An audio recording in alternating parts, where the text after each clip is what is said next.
여러분 안녕하세요. 빅머니 박은영입니다. 자, 한 주의 중반 수요일에 도착을 했습니다. 오늘도 어김없이 알찬 정보도 준비되어 있는데요. 함께 하실 분부터 소개할게요. 이항영 전문위원 자리하셨습니다. 어서 오세요. 네, 안녕하세요.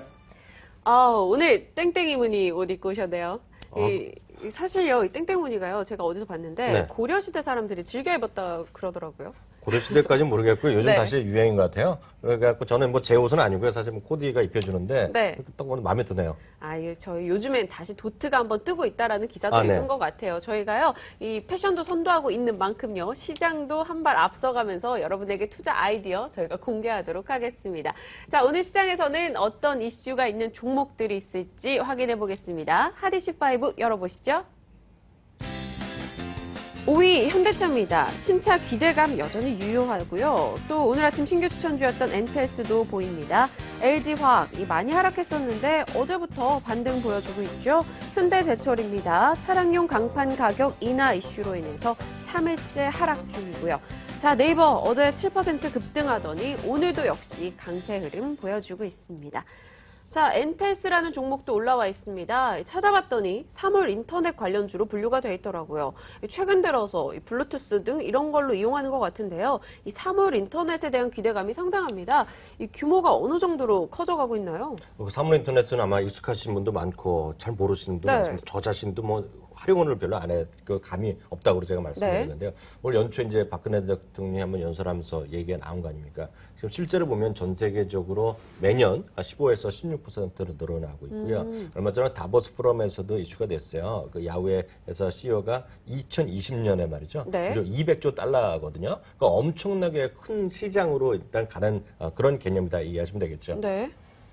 시장 규모가 점점 커져가고 있는데요. 네. 그럼 그 가운데서 이 엔텔스라는 종목에 대해서도 알아봐야 될 것 같습니다. 네. 엔텔스 주로 어떤 일을 하는 업체며 또 앞으로의 주가 흐름은 어떨 거라고 보시는지 궁금해요. 엔텔스가 주가가 좀 많이 올랐더라고요. 저 네. 자신들은 크게 많이 알지는 못하는 회사인데요. 그래서 나름 또 방송에 나오니까 많이 올라갔네요. 조사를 해왔는데요. 네. 이 회사가 생긴 건 2000년에요. 달랑 6명으로 만들었어요. 이건 만드신 분이 한양대에서 이제 컴퓨터 공학을 전공하신 분인데요. 네. SK텔레콤부터 해갖고 나와서 이제 뭔가 새로운 걸 해봤는데, 근데 이제 쉽게 이해하시면 모바일 데이터 요금 많이 쓰잖아요. 네. 그에 과금하는 체계를 또 개발해서 우리나라 통신사 3사다 하고 있고요. 조금 더 우리 현실적으로 이해하면 나쁜 얘기지만 이제 성범죄자들 전자 발찌 이런 거 네네, 차잖아요. 차죠. 그런 것도 해갖고 납품하는 것도 이 회사고요. 또 이제 새롭게 추진하는 것은 이제 웨어러블 PC에서 각종 이제 박동수라거나 이런 거 계산하고 여러 가지 하는 것을 기지국을 통해서 서버에 올리는 거, 그런 걸 소프트웨어를 개발하는 거죠. 그러니까 아직 하드웨어보다는 소프트웨어 중심으로 일단 매출을 일으키는 회사인데요. 6명으로 출범한 회사가 지금 제가 한 2주 전에 신문에 본 걸 나왔는데요. 네네. 종업원이 200명이 돼갖고요. 작년 기준 매출액이 630억으로 늘었다고 합니다.